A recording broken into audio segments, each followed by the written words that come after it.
Es posible que creas que un libro no tiene nada de especial, que un conjunto de palabras escritas no pueden llegar a interferir en la realidad, pero tal vez un día te encuentres con un libro que te haga vivir una auténtica historia de terror. Quédate a ver este relato, y la próxima vez que un viejo libro llegue a tus manos, tal vez un escalofrío recorra tu cuerpo. La inspectora Inés Núñez llegó a la escena del crimen a las 11 de la mañana. El frío que hacía sobre Madrid ese enero se le metía en el cuerpo, haciendo crujir sus músculos a cada paso. Un fuerte olor a sangre todavía seguía impregnando el ambiente lúgubre del lugar. La habitación donde se encontraba el cuerpo mantenía la oscuridad de la noche gracias a las persianas, y una lámpara colocada en la mesita junto a la cama luchaba por alumbrar la zona donde yacía la víctima. Un hombre de mediana edad tumbado boca abajo con las manos extendidas y una herida abierta que le cubría toda la espalda. La policía científica ya había terminado su trabajo, recogiendo todas las pruebas, aunque habían conseguido poco. No había huellas, pelos ni marcas que indicasen algo sobre el asesino, solo esa inmensa herida abierta en la espalda de la víctima, que indicaba que ésta había sido devorada de dentelladas por una criatura lo suficientemente inteligente como para salir de una habitación de hotel completamente cerrada sin dejar rastro. Lo único que habían encontrado tirado sobre el suelo de la habitación, cerca de las manos extendidas de ese pobre hombre, era un libro de tapa gastada color negro, sin ninguna inscripción que indicase de qué trataba. Inés, tras 10 años de experiencia en los que había visto casi de todo, resopló, sabiendo que estaba ante el caso más extraño al que se había enfrentado hasta el momento. Cogió el libro y lo hojeó por encima. Parecía una novela sin nada extraño, en un idioma que no entendía. Sus hojas amarillentas y ese olor característico indicaban que era un libro bastante antiguo. Lo guardó para poder leerlo con mayor tranquilidad cuando estuviese en casa. Tristemente, esa era la única prueba que habían conseguido. Tal vez pudiera ayudar a conocer más a la víctima, o terminase siendo alguna pieza de ese puzzle que en aquel momento parecía ser irresoluble. Salió del hotel y se dirigió a una cafetería. Sus años de experiencia le habían hecho aprender que dormir poco se traducía en un mal rendimiento en su trabajo, y eso era justo lo que había sucedido la noche anterior. Inés llevaba unos días inquieta, con ansiedad, pero no tenía ningún motivo. Parecía como si su cuerpo tuviese un sexto sentido y hubiera adivinado su futuro próximo, aterrador, que ella todavía desconocía. Horas más tarde habló con el forense. El hombre de 45 años de edad era un empresario ucraniano que había llegado a Madrid 2 días antes, por asuntos de trabajo. Al parecer murió de madrugada, atacado por una especie de animal de un tamaño considerable, que le había destrozado la espalda y se había comido parte de sus órganos internos. No se sabía mucho más. Inés buscó algo de información sobre el libro. No entendía ni una letra de lo que ponía. Esos caracteres extraños parecían rusos, aunque lo normal era que si la víctima era ucraniana, este estuviese escrito en ese idioma. Buscó por internet alguna escuela o traductor de ucraniano que trabajase en Madrid. Encontró varias personas y llamó al primero de la lista. Concertaron una cita para las 6 de la tarde de ese mismo día. Todavía tenía tiempo. Volvería a casa para ducharse y relajarse un poco, y saldría más tarde para la oficina del traductor. Al llegar se recostó sobre el sofá. Estaba totalmente agotada.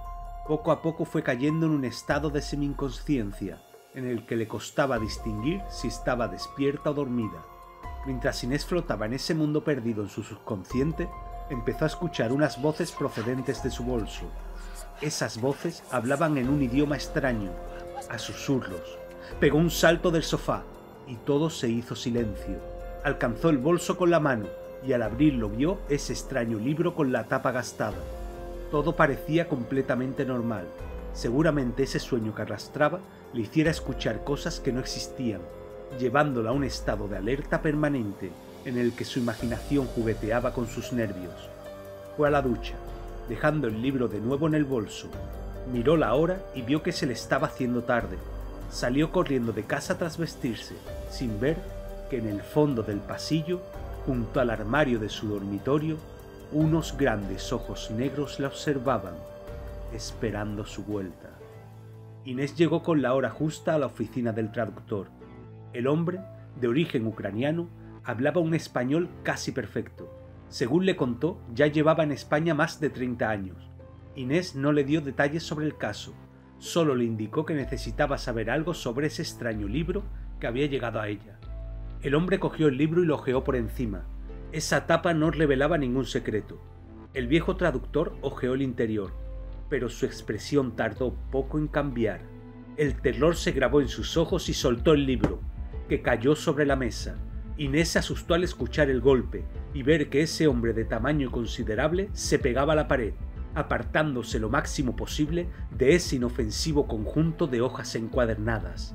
La inspectora le preguntó qué sucedía, pero el hombre tenía la vista clavada en el vacío, como si ella no existiese, y susurraba unas palabras ininteligibles para Inés. Tras unos segundos, el hombre volvió a clavar su mirada en ella, pero su cara se había vuelto completamente hostil. Le pidió que cogiera ese libro y se marchara. Ella intentó preguntarle qué sucedía, qué ponía en el libro, pero el traductor siguió pidiéndole a gritos que se fuera, hasta que Inés cerró la puerta de la oficina en dirección a la calle. Una hora después estaba de vuelta en su apartamento. Un fuerte olor recorría toda la estancia. Era extraño, olía como si el piso hubiese estado cerrado durante años, pero estaba limpio y bien ventilado. No tenía ninguna explicación. Inés abrió las ventanas y eso ayudó a rebajar un poco el ambiente cargado, aunque ese olor que se había clavado ya en su interior no la iba a abandonar fácilmente. Se preparó algo para cenar y se sentó frente al ordenador para intentar descifrar ese libro de la única manera que le quedaba, usando un traductor. Lentamente empezó a copiar los caracteres extraños y consiguió traducir la primera frase: el libro de los muertos. Lo leyó lentamente en voz alta, y en ese momento un fuerte golpe sonó en su habitación. Inés se sobresaltó, corrió al dormitorio, pero no había nada, solo ese olor acerlado que volvía a hacerse cada vez más fuerte. Volvió al ordenador, y poco a poco siguió traduciendo las siguientes líneas. El libro parecía contar una historia. Tardó varias horas en traducir lo suficiente para llegar a entenderla. Al parecer, una extraña criatura acechaba a todo aquel que leyese ese libro. Cuando llegó a esa idea principal que se desarrollaba en esa novela ucraniana, el miedo empezó a apoderarse de sus pensamientos. Cerró el libro e intentó tranquilizarse. Era completamente absurda la idea de que un libro pudiera llegar a matarte de la forma en la que había sucedido con ese hombre, que ahora descansaba dentro de una cámara frigorífica. Fue a hacerse un café, y cuando volvió, extrañamente el libro se encontraba abierto, justamente por donde había dejado de leerlo. Inés intentó quitarse el miedo y seguir traduciendo palabra tras palabra hasta llegar al final para saber qué estaba sucediendo. Leyó otra frase. Una respiración cortó el silencio, y de repente Inés empezó a escuchar detrás suya una especie de criatura jadeando. Se dio la vuelta, pero no vio nada. Todo parecía seguir con normalidad. Inés sonrió. Estaba sugestionada por lo sucedido, y por ese libro que seguramente no fuera más que literatura barata. Siguió leyendo cómo distintos personajes iban muriendo abocados, devorados por una extraña criatura de ojos negros. Llegó a lo que parecía ser el último capítulo, titulado La muchacha. La descripción que hacía el libro sobre la protagonista le volvió a helar la sangre. El parecido con ella misma era increíble. ¿Cómo podía suceder algo así? Mientras leía, le parecía estar viéndose descrita entre esas hojas, que poco a poco iban contando lo que había pasado durante ese día agotador. El cuerpo encontrado en el hotel, la vuelta a casa, la visita al traductor, y cómo se encontraba sentada delante del ordenador traduciendo ese extraño libro. Llegó a la última página casi temblando. Cuando tradujo la última frase, se dio la vuelta. Pero era tarde. Esa criatura de ojos negros se abalanzó sobre ella, babeando y mostrando unos dientes afilados que se dibujaban en todo el contorno de su boca. La mujer cayó al suelo con esa criatura encima de ella, intentando alcanzar su cuello dando bocados al aire. Ella golpeaba sin parar, a veces al aire, otras veces a un cuerpo peludo que parecía estar hecho de hormigón. La extraña criatura alcanzó su objetivo, e Inés empezó a perder poco a poco la fuerza. mientras veía cómo esos dientes masticaban trozos de su propia carne. El dolor pronto fue apagándose, al mismo tiempo que su vida. El ordenador sobre la mesa quedó manchado de sangre. El último texto traducido todavía seguía brillando con fuerza en el monitor. Apenas unas pocas palabras. Date la vuelta. Soy Sergio Ruz, y esto ha sido un relato más para Historias de Terror. Si te ha gustado, no olvides darle a like, suscríbete y activa la campana para ver nuevos relatos como este. Muchas gracias.